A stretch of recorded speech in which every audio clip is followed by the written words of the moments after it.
আজকের ভিডিওতে মহেন্দ্র সিং ধোনিকে নিয়ে কথা বলবো।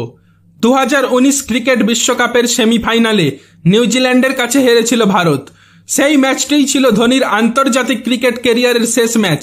সেই ম্যাচে রান আউট হন তিনি। ওই ম্যাচে একটা সময়ে পরপর উইকেট হারিয়ে বেকায়দায় পড়ে গিয়েছিল ভারতীয় দল। এরপর মহেন্দ্র সিং ধোনি এবং রবীন্দ্র জাদেজা জুটি বেঁধে ভারতীয় দলকে টেনে তোলেন। একটা সময়ে ভারতীয় দল বেশ ভালো জায়গাতেও চলে গিয়েছিল।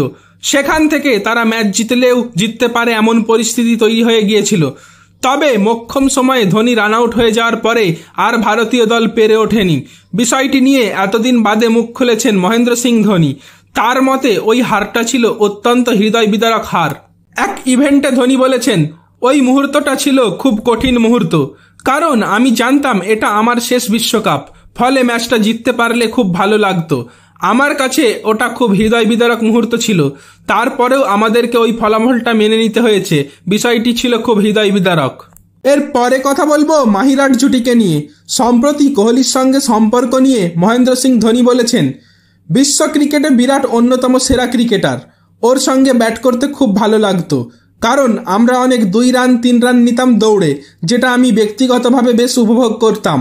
আমাদের যে দেখা হয় খুব একটা সেটা নয়, কিন্তু যখন হয় তখন চেষ্টা করি আলাদা করে সাইডে গিয়ে বেশ কিছুক্ষণ কথা বলতে।